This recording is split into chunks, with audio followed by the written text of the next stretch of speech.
YouTuber Sameer escape ಆಗಿದ್ದಾನೆ. ಈಗ ಎಲ್ಲಿ ಹೋಗಿದ್ದಾನೆ ಏನು ಅಂತ ಗೊತ್ತಿಲ್ಲ. ಬಂಧನ ಭೀತಿಯಲ್ಲಿ ನಿರೀಕ್ಷಣಾ ಜಾಮೀನಿಗೆ ಅರ್ಜಿಯನ್ನ ಹಾಕಿರಬಹುದು 100%, ಅದರಲ್ಲಿ ನೋ ಡೌಟ್. ಬೆಳತಂಗಡಿ ಕೋರ್ಟ್ಗೆ ಅರ್ಜಿಯನ್ನ ಸಮೀರ್ ಸಲ್ಲಿಸಿದ್ದಾನೆ ಅನ್ನುವಂಥ ಮಾಹಿತಿ ಈಗ ಬರ್ತಾ ಇದೆ.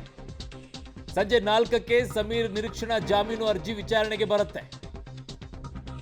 ಯೂಟ್ಯೂಬರ್ ಸಮೀರ್ ಎಸ್ಕೇಪ್ ಅಷ್ಟೆಲ್ಲ ಧೈರ್ಯವಾಗಿ ನಿಂತ್ಕೊಂಡು ಮಾತನಾಡ್ತಾ ಇದ್ದಂತ, ಇಡೀ ಕರ್ನಾಟಕವೇ ಬನ್ನಿ ಅಂತ ಹೇಳ್ತಾ ಇದ್ದಂಥವನು ಅದು ಯಾಕೆ ಹಿಂಗೆ ಹೋಗ್ಬಿಟ್ಟು ನಿರೀಕ್ಷಣಾ ಜಾಮೀನು ತಗೋಬೇಕು? ಹೋಗಿ ಫೇಸ್ ಮಾಡ್ಬೇಕು ತಾನೇ ಪೊಲೀಸರನ್ನ. ಹಿಂಬಾಗಿಲಿನಿಂದ ಯಾಕೆ ಇದು? ಅಂದರೆ ಈಗ ನಡೀತಾ ಇರುವಂಥದ್ದು ಇವೆಲ್ಲವೂ ಕೂಡ ನೋಡ್ತಾ ಇದ್ರೆ ಏನೋ ಇದೆ, ಸಮಥಿಂಗ್ ಇಸ್ ಫಿಶಿ ಅನ್ನುವಂಥ ಸ್ಪಷ್ಟವಾಗಿದೆಯಲ್ಲ. ನನ್ನ ಸಹೋದ್ಯೋಗಿ ಈಗ ಸುಖಪಾಲ್ ಪೊಳ್ಳಿ ನನ್ನ ಸಂಪರ್ಕಕ್ಕೆ ಸಿಗ್ತಾ ಇದ್ದಾರೆ. ಸುಖಪಾಲ್, ಇಷ್ಟು ಧೈರ್ಯವಾಗಿ ಮಾತನಾಡ್ತಾ ಇದ್ದಂಥ ವ್ಯಕ್ತಿ ಈಗ ಯಾಕೆ ನಿರೀಕ್ಷಣಾ ಜಾಮೀನಿಗೆ ಮೊರೆ ಹೋಗ್ಬಿಟ್ಟು ಅದೆಲ್ಲೋ ನಾಪತ್ತೆಯಾಗಿ ಎಲ್ಲೋ ಅವತ್ಕೊಳ್ಕೊಂಡು ಆಮೇಲೆ ನಿರೀಕ್ಷಣಾ ಜಾಮೀನು ಬಂದ ತಕ್ಷಣ ಎದೆ ಒಪ್ಪಿಸ್ಕೊಂಡು ಬಂದೆ ನೋಡು ಅಂತ ಹೇಳಿ ತೋರಿಸ್ಕೊಳ್ಳೋದು? ಇಷ್ಟೆಲ್ಲ ಧೈರ್ಯವಾಗಿ ಮಾತಾಡೋರು ಬರಬೇಕಾಗಿತ್ತು, ಪೊಲೀಸರನ್ನ ಫೇಸ್ ಮಾಡಬೇಕಾಗಿತ್ತು, ನೋಟಿಸ್ ಕೊಟ್ಟಾಗ ಉತ್ತರ ಕೊಡಬೇಕಾಗಿತ್ತು ಅಲ್ವಾ? ಹೌದು, ಈ ಸುಮೋಟೋ ಪ್ರಕರಣ ಯಾವಾಗ ದಾಖಲಾಗಿತ್ತು ಅದರ ಬಳಿಕನೂ ಆತ ಸುಮ್ಮನಾಗಿರಲಿಲ್ಲ. ಎಲ್ಲೋ ಕಾರ್ನಲ್ಲಿ ಕೂತ್ಕೊಂಡು ಎಲ್ಲೋ ರೂಮ್ನಲ್ಲಿ ಕೂತ್ಕೊಂಡು ಈ ರೀತಿಯಾಗಿ ಅಂತ ವಿಡಿಯೋಗಳನ್ನು ಮಾಡಿ ಹಾಕ್ತಾನೇ ಇದ್ದ. ನಿರಂತರವಾಗಿ ಏನೇ ಡೆವಲಪ್ಮೆಂಟ್ ಆದರೂ ಅದಕ್ಕೆ ಆತನದೇ ಶೈಲಿಯಲ್ಲಿ ಕಮೆಂಟ್ಗಳನ್ನು ಮಾಡ್ತಾ ಇದ್ದ. ಈ ಉತ್ಖನನದ ಸಂದರ್ಭದಲ್ಲೂ ಅಷ್ಟೇ, ಏನಾದರೂ ಸಿಗದೇ ಇದ್ದರೆ ಅದಕ್ಕೂ ಒಂದು ಕಮೆಂಟ್ ಮಾಡ್ತಾ ಇದ್ದ.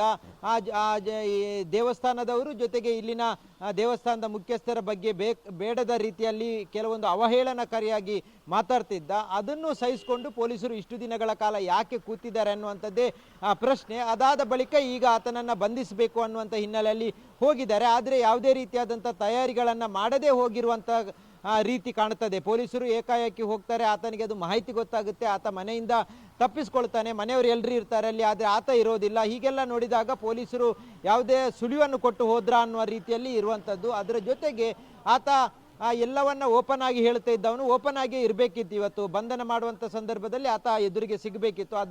ಅದನ್ನು ಹೊರತುಪಡಿಸಿ ಈಗ ನೇರವಾಗಿ ಹೋಗಿ ನ್ಯಾಯಾಲಯಕ್ಕೆ ಆತನ ವಕೀಲರ ಮೂಲಕ ನಿರೀಕ್ಷಣಾ ಜಾಮೀನಿಗೆ ಒಂದು ಅರ್ಜಿ ಸಲ್ಲಿಸಿದ್ದಾನೆ. 4 ಗಂಟೆಗೆ ಬೆಳ್ತಂಗಡಿಯ ನ್ಯಾಯಾಲಯದಲ್ಲಿ ಈ ಅರ್ಜಿಯ ವಿಚಾರಣೆ ಆಗುತ್ತೆ. ಆತನಿಗೆ ಈ ಒಂದು ಇದಕ್ಕೆ ನಿರೀಕ್ಷಣಾ ಜಾಮೀನು ಸಿಗುತ್ತಾ ಅನ್ನುವಂಥದ್ದನ್ನು ಕಾದು ನೋಡಬೇಕಾಗುತ್ತೆ. ಆದರೆ ಪೊಲೀಸರು ಹೋಗಿದ್ದಾರೆ, ಪೊಲೀಸರು ಅವನನ್ನು ಅದಕ್ಕಿಂತಲೂ ಮೊದಲು ಹಿಡಿಬೇಕು ಅನ್ನುವಂಥ ಹಿನ್ನೆಲೆಯಲ್ಲಿ ಹೋಗಿದ್ದಾರೆ. ಆದರೆ ಇವತ್ತು ಹೋಗಿ ತಲುಪಿರುವಂಥದ್ದು ಇಷ್ಟು ದಿನಗಳ ಕಾಲ ಜುಲೈ 12ನೇ ತಾರೀಕಿಗೆ ಈ ಪ್ರಕರಣವನ್ನು ದಾಖಲು ಮಾಡಿಕೊಂಡಿರುವಂಥ ಅದೇ ಠಾಣೆಯ ಪೊಲೀಸರು ಈಗ ಇಷ್ಟು ದಿನಗಳ ಕಾಲ ಬಿಟ್ಟು ಸುಮಾರು 1.5 ತಿಂಗಳ ಬಳಿಕ ಈಗ ಆತನನ್ನು ಹುಡುಕುವಂಥ ಪ್ರಯತ್ನ ಮಾಡಿದ್ದಾರೆ. ಇದು ಯಾವ ಕಾರಣಕ್ಕಾಗಿ ಅನ್ನುವಂಥದ್ದೇ ಪ್ರಶ್ನೆ ಇರುವಂಥದ್ದು. ಆದರೂ ಪೊಲೀಸರು ಈಗ ಹೋದಂಥ ಸಂದರ್ಭದಲ್ಲಿ ಆತನನ್ನು ಪತ್ತೆ ಹಚ್ಚಲಿಕ್ಕೆ ಸಾಧ್ಯ ಆಗಿಲ್ಲ, ಆತನನ್ನು ವಶಕ್ಕೆ ಪಡೀಲಿಕ್ಕೆ ಸಾಧ್ಯ ಆಗಿಲ್ಲ. ಇನ್ನು ಆತ ಸಿಗಬೇಕು ಅನ್ನುವಂಥ ಹಿನ್ನೆಲೆಯಲ್ಲಿ ಬೆಂಗಳೂರಿನಾದ್ಯಂತ ಹುಡುಕಾಡುವಂಥ ಪ್ರಯತ್ನಗಳನ್ನು ಮುಂದುವರಿಸಿದ್ದಾರೆ. ಅರುಣ್, ಓಕೆ ಸುಖಪಾಲ್, ನಿಮ್ಮೆಲ್ಲ ಮಾಹಿತಿಗೆ ಧನ್ಯವಾದಗಳು.